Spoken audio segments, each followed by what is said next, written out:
She walked in late. I heard the key in the lock once, twice. The door stuck a little from humidity, then thudded shut behind her.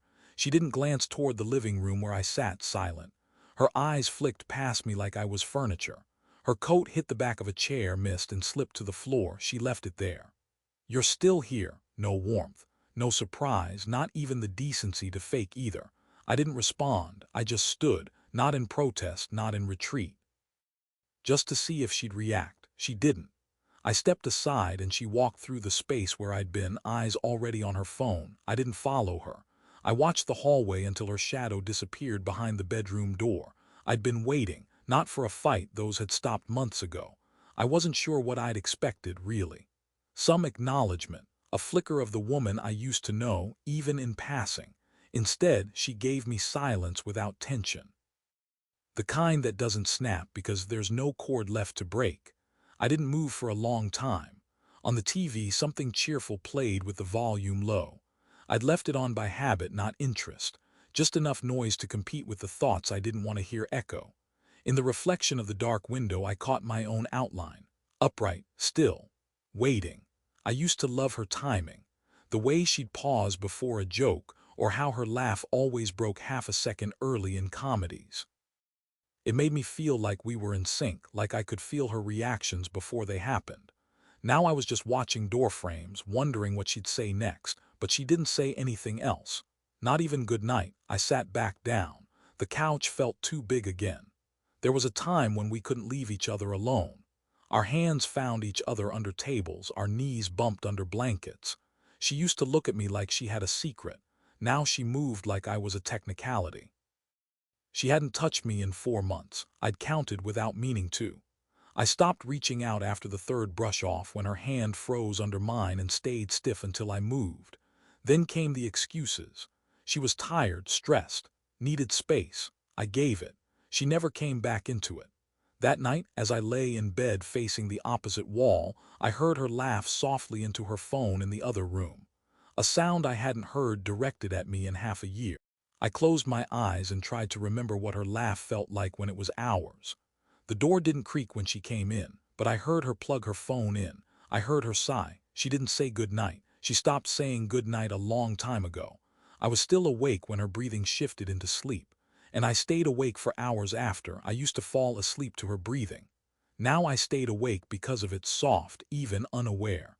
That night it wasn't comfort, it was proof. She slept easily. I didn't. At 2:12 a.m. she slipped out of bed. I didn't move, just listened. Her steps were light but unhurried, like someone confident they wouldn't be followed. She didn't close the bedroom door all the way, she never did. She took her phone. I watched the faint blue light flicker down the hall, then pause at the patio door. The glass door slid quietly. She stepped outside. I turned my head slowly, just enough to catch the angle through the curtains. Her back was to me. Her silhouette hunched slightly, head tilted, phone pressed close. I hadn't heard her speak softly in weeks. Now suddenly her voice had a softness I recognized, but not for me. "He's still here, I don't get it." Her voice floated in, casual, not cruel, not angry, just confused. A pause, then laughter, not hers, someone on the other end. Then the voice returned, tinny but clear enough. "Then push him, make him leave first. Clean hands." She didn't argue, didn't protest. Didn't even sound surprised. "I know, I'm trying." Another pause. "It's like he's waiting for what?" I didn't sleep after that. I stared at the ceiling until the light began to filter through the blinds. I heard her come back inside, walk past me without pause, and ease into bed. I kept my eyes shut. I kept my breathing steady. That morning she made toast and left the crusts in the sink like always. She asked if I needed anything from the store, smiled faintly when I said no. She touched my arm in passing, brief, almost theatrical. The kind of gesture you make when you want to be seen making it. I smiled back, but not because I felt anything. It was the first time I realized how much effort goes into pretending you don't know something. I started paying attention. She used to forget her tablet on the kitchen counter. I'd always left it alone. This time, when she stepped into the shower and the screen lit up, I picked it up. She hadn't logged out of her texts. Her conversations with her best friend were there, full threads, weeks long. No alarms, just planning. Links to studio apartments nearby. Plan B if he doesn't take the hint. Casual discussions about whether she should keep the couch or buy new. Notes on what she'd leave behind, what was replaceable. There was one message with a link she'd shared. She captioned it with a wink. A place I could stretch out in finally. That one stung harder than I expected. Further down was a Venmo transfer to someone saved only as M. Jim. The note read, "Worth every second. No follow-up, no questions, just timing, schedules, shifts. A quiet life being dismantled under my nose efficiently." I closed the tablet and returned it where I found it, the shower turned off. She hummed while toweling her hair, a tune I hadn't heard before. She didn't know I was watching her rebuild herself in another direction. Not to leave, to stay on her terms. She wasn't preparing for freedom. She was preparing for control. In every version of this ending she'd rehearsed, I stayed. That was the linchpin, the man who lingered, the man too stunned or too sentimental to walk, the man she could hold up like a wrung-out towel, proof of her patience, her struggle, her quiet endurance. She didn't want me gone. She wanted me still there, silent, predictable, defeated. Leaving on my own had never occurred to her because my absence would break the narrative. It would take away the one thing she never said aloud but had clearly counted on, that I'd always be available for comparison. She'd never yell. That wasn't her style. She dismantled things with withdrawal, with sighs, with the raised brow of manufactured disappointment. She didn't need confrontation, just erosion, and she was skilled at it. I remembered the first time I realized she wasn't listening to me anymore. We were sitting on opposite ends of the couch. I was describing a frustrating day, something with a delayed contractor and a blown deadline. She nodded, not out of empathy, out of habit. I could have said anything. I could have said, "I know you're seeing someone." I could have said, "I saw your texts." She still would have nodded, eyes fixed on her phone, just waiting for the rhythm to change so she could walk away without guilt. The plan was never to end things cleanly. It was to exhaust me into leaving. And if I did, if I stayed, then she had an audience. A backdrop, someone to contrast with. It wasn't hatred, not even resentment, it was strategic detachment. She saw herself as evolved, in control. The type who didn't explode, she just quietly rerouted until the old connection frayed and snapped on its own. But she underestimated the power of quiet observation. She thought silence was submission. She never realized it was study. I didn't flinch when she floated comments like, "You've been home a lot lately," or "Don't you have something better to do?" I nodded. I let her think she was shaping the ground beneath my feet. In truth, I was carving my own path out inch by inch. I'd already removed my name from the lease renewal documents, quietly let the co-signed utilities lapse in my favor. I was checking accounts, updating passwords, scanning paperwork. The more she planned behind my back, the more I planned right in front of her where she wasn't looking. She saw me as passive, but I was patient. The difference is this: she was waiting for me to crack. I was waiting for her to stop watching. And when she did, I moved. Not with rage, not with demands, but with calm precision. Because I wasn't just leaving. I was taking away the version of me she counted on to make her story believable. And without that version, without the beaten-down man she could gesture toward, her narrative collapsed. She thought she was casting a role, but I'd already left the stage. I started setting things aside quietly, documents, old keys, a second phone I hadn't used in years but could repurpose for logins and transitions. No grand gestures, no piles of luggage. I didn't want to give her a scene she could narrate later. I wanted absence, a clean subtraction. The night before I packed the first box, she asked if I'd remembered to pay the internet bill. I had, I always did. But I looked up from my laptop and said, "I thought that was your month." She paused. The flicker in her expression didn't last long. "Guess I'll handle it," I nodded. "Appreciate it." That was the shift. I stopped catching the things she let fall. 2 nights later, she came home late again. Different earrings. Her perfume stronger than usual, something new, spicier than what she used to wear. She didn't look at me, not fully, but she lingered near the kitchen island, scrolling her phone as if waiting for a question I wouldn't ask. Eventually, she said, "Dinner plans ran late." I didn't ask with whom, I just said, "You get what you needed," she blinked. "What? Whatever you went out for." A pause. "Yeah." She left the room without adding anything else. In her mind, she was still steering. still managing how the story unfolded. She didn't realize the script had already changed. That night I found the tablet again. She hadn't changed the sync settings. A new text from her best friend. Did he say anything? Still no confrontation. Her reply, nothing, it's like he doesn't care. Then another line, time stamped just after midnight. Honestly, I think he's done. There's just nothing left in him. I remember reading that and feeling something unexpected. Not anger, not pain. Relief, because it confirmed what I needed to know. She was projecting her assumptions onto my silence.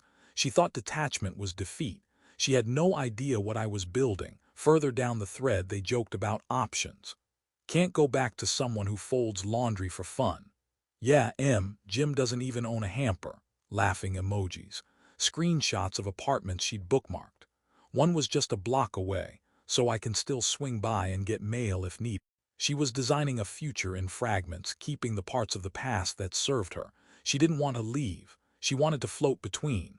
I closed the app and set the tablet down. The next morning, I opened a storage account in my name only, month to month. No forwarding address listed.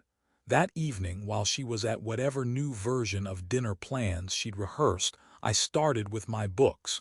Not the ones we shared. Just mine, the ones I knew she never touched, the ones she'd once called mood clutter. I packed them in layers, careful, quiet. Every small movement was a decision. Not revenge, not reaction, just reclaiming space she hadn't noticed she'd occupied. She was building options, but I was removing access. And eventually the day would come when she reached for something, an account, a drawer, a moment, and realize it was already gone. It was a Thursday when I placed the box there, not for symbolism, not for drama, just timing. She had Friday off and always slept late. It gave me a buffer. The box wasn't large, not taped shut, just packed deliberately, one layer deep. No clutter, nothing that could be mistaken for impulsive.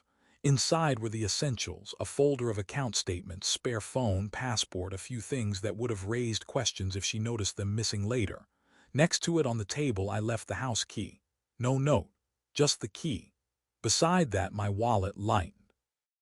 I'd removed anything we shared. The insurance cards, the bank joint card, the membership pass we once got together when we thought shared routines would fix distance. She wasn't home yet. The apartment was clean, eerily so. I'd done the dishes, cleared the counters, wiped down the surfaces. It looked like someone had just moved in, not out. I sat on the edge of the couch, the door in front of me. I didn't check the time. I didn't need to. When the lock finally clicked, I didn't stand right away. I waited until she stepped in, saw me, paused. Her eyes landed on the box first. Then the key. Then my face. She didn't speak, so I stood and stepped aside. The silence between us had always been laced with tension, but now it was different. This one wasn't waiting for someone to fill it. This one was done. She looked at me like she didn't recognize the script, like she'd walked into a scene she didn't write. Still, no words, not even questions. Her hand hovered near the key for a moment, but she didn't pick it up. Instead, she walked past me slowly, as if testing whether I'd follow. I didn't. She stopped near the hallway, half-turned. So that's it. Her voice was calm, almost rehearsed. I nodded once. No anger, no explanation, because there wasn't one left that hadn't already played out in her own conversations. She waited. Then, with a faint scoff meant more for herself than me, she disappeared into the bedroom. I didn't wait for her to come back out. I picked up my jacket, slid the door open, and stepped into the hallway. Behind me, the door stayed ajar. Not because I'd left it open, because she didn't close it, not right away. I kept walking, down the stairwell, out into the night. I didn't check my phone, didn't refresh my messages, didn't look back. The elevator chimed behind me, someone else arriving. I didn't turn.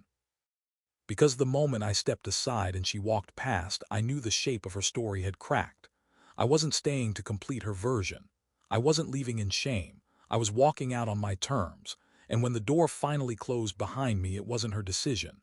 It was mine. She tried to reframe it, of course she did. 2 days after I left, her social feed lit up in passive tones. Stories without context. A photo of wine. A dimly lit table with a caption. Some men don't know how to fight.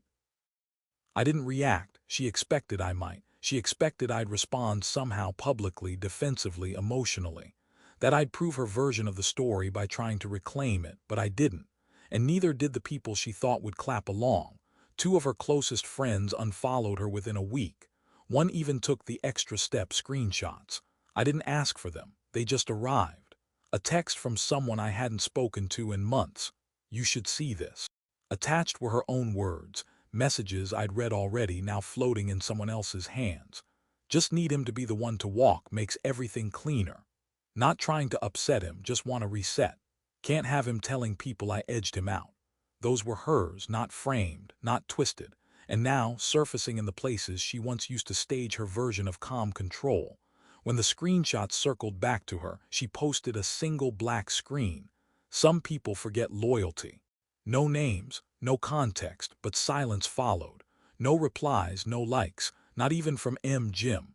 I checked once, not because I cared, but because I wanted to know how quickly people distance themselves when the story flips. He hadn't replied to her last message. She followed it with two more, one a joke, one an attempt at light flirting. Neither got a response. The line had gone quiet, the same way she'd gone quiet with me. She'd underestimated something critical. Control isn't held by the person who speaks first. It's held by the one who doesn't need to explain. In silence, she expected discomfort. What she got was disinterest. Her curated image, controlled in command, untouchable, started to peel. And beneath it, people saw what I'd lived with for months, the difference between independence and abandonment, between confidence and convenience, between planning and opportunism. I wasn't the man who clung. I was the one who stopped holding the door open. And the people who mattered, they noticed. Not because I told them, but because her mask cracked on its own. That's the problem with writing your own version of events. Eventually, someone flips to the wrong page, and when they do, the applause stops. So did the invitations. So did the sympathy. Even her curated comments went dry. And for the first time in a long time, she looked like what she never imagined she'd become. Alone in a story no one else wanted to finish. A week after I left, I checked the inbox tied to our shared mortgage. Not because I wanted to keep tabs, but because I needed to know what she would forget without me. Buried among promotional emails and payment reminders was a draft, never sent. The subject line was empty. The body wasn't. "I'm not leaving him, just need options. He pays the mortgage." No greeting, no closing, just that sentence. I stared at it for a long time, not because I was surprised, but because it confirmed what I'd started to suspect months earlier. She hadn't been planning to leave. She was constructing a stage where I'd break character. She needed me to move, but not so she could go, so she could stay, just not as a partner, as a resident, as a beneficiary, as someone who could tilt her head and say, "It didn't work out," while standing in the same kitchen I once scrubbed on weekends. She didn't want escape. She wanted elevation. A story where I unraveled and she stood still, composed, unbothered, justified. That email told me everything. She didn't want to lose the comfort. She just wanted to reassign the blame.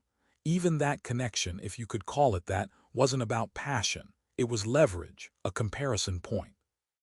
Something to keep in her back pocket when the conversation turned. I could have left for someone else. But she hadn't. Because someone else didn't cover the bills, didn't know where the spare fuse was kept, didn't reset the router at midnight when she complained the signal lagged. He was a fantasy she could flirt with while still counting on me to change the air filters. And the truth of it burned through every quiet morning when she avoided eye contact, every night she pretended fatigue instead of disinterest, every text she sent to someone else while I stirred sauce in a pan we bought together. I thought back to the time she said, "You're too reliable." It sounded like a compliment then. Now I understood. Reliable wasn't praise. It was a foundation she could walk across to reach the next phase of her life. One she never planned to build without me, just without my presence. I wasn't meant to vanish. I was meant to stay visible in the rear view, a reminder of what she'd overcome. But I didn't stay where she placed me. I walked off the blueprint. And the structure she built without consent, without care, started to collapse without its foundation. She hadn't expected that. She'd prepared for absence. She hadn't prepared for independence. And now, the version of me she'd rehearsed her speech for no longer existed. He wasn't coming back, because he was never coming apart. She still had no idea how much she depended on me until the things she leaned on disappeared. I didn't shut off the power. I didn't leave her in the dark, but I removed my name from the account. And when the bill came due, it bounced back with her email tagged instead of mine. Same with the streaming services. The passwords she used were no longer valid. The storage unit code stopped working. Our shared grocery delivery canceled. The thermostat app logged her out. I didn't lock her out of life. I just stopped granting access to mine. These weren't acts of revenge. They were reminders of how invisible support looks until it's gone. She rebuilt her independence on the scaffolding of my effort. And when I pulled that structure back into my possession, the gap became obvious. She texted once curt, professional. "Did you cancel the utilities?" I replied simply. "Transferred everything under your name." She didn't respond. But later that day, the auto pay bounced. The lights didn't go out. But she realized she couldn't coast. The plan had never included real separation. She thought I'd ghost the relationship but maintain the benefits. And now the routines she thought were neutral ground, groceries, logins, backups, were suddenly exposed as mine. Not because I needed control, but because she had mistaken routine for permanence. The accounts, the comfort, the small systems that kept the house humming, she thought they ran themselves. They didn't. They ran through me. And when I stopped showing up to do what she no longer acknowledged, the structure paused. That was the truth buried beneath her story. She hadn't been looking to leave a man. She'd been trying to keep the man and offload the responsibility. Stay in the house, keep the benefits, redefine the boundaries without rewriting the rules. But I wrote my own exit, and it didn't come with a warning. No slammed doors, no demands, just silence and system logouts. She once said, "You don't have to say everything out loud." She was right. I didn't say a word, but she noticed every quiet cancellation. She could handle cold shoulders. She could manage guilt. What she wasn't ready for was transparency. It started with a screenshot. One of her own texts shared by someone she'd once confided in. Not blasted, not tagged, just posted in a quiet story, no names, no added commentary. A timestamp, a message. "Then pressure him. Let him walk first. Keep your hands clean." Below it, the caption, "This aged like milk." I didn't share it, didn't react, but it spread. And it didn't matter who leaked it. What mattered was that it cracked her mask. I knew the message by heart. I'd read it while she thought I was sleeping. Now others were reading it too. And the silence that followed wasn't loyalty. It was discomfort. People didn't unfollow her out of allegiance to me. They distanced themselves from the version of her she didn't know she'd revealed. One friend DM'd me, short and simple, "I'm sorry, I didn't realize." Another removed her from a group thread. Small things, quiet removals, the kind that sting deeper than arguments because they don't happen in protest, they happen in disappointment. She tried to recover with humor, a sarcastic post, a filtered selfie, a meme about men who ghost and call it growth. But the likes trickled in slower. The comments were surface level. Her audience was evaporating. The people who once echoed her grievances now saw the machinery behind them. It's one thing to fall out of love. It's another to plot an exit, frame the partner, and still expect applause. She underestimated how much people notice when the wrong person walks away quietly. Not to retaliate, not to slander, just to stop participating. She decounted on controlling the narrative. But narratives don't belong to the loudest voice. They belong to the clearest truth. And sometimes that truth doesn't need defending, it just needs patience. Because eventually someone sees it. And when they do, the story she built on silence becomes an echo chamber. She never expected exposure to come from stillness. She never imagined her words would become mirrors. But that's what happened. Not because I fought back, but because I didn't need to. She showed up on a Sunday, didn't call, didn't text. I heard the footsteps before the knock, deliberate, measured, like someone trying to sound casual but rehearsing their lines. 3 sharp taps, not frantic, not uncertain. I didn't answer right away. When I opened the door, she was already half-turned, pretending to check her phone. She looked up like she hadn't expected me to be there. I said nothing.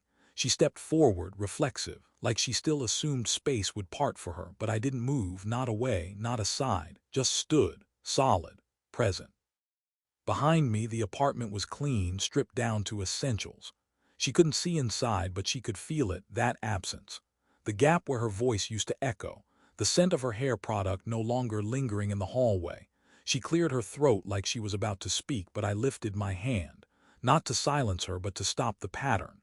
The pattern where she fills space with small talk, where she pivots from questions to statements until the air shifts. This time, I didn't give her the room. Instead, I reached behind the door and held something out, a small envelope. No label, no note, just the last few things I knew she might try to circle back for. She didn't take it right away. Her hand hovered, then withdrew. "You really shut down everything I had access to," she said softly. Not a question, not a protest, just a realization. I nodded once. Her eyes scanned my face, looking for something, resentment, anger, fatigue. She found none, just calm, detached but not cruel.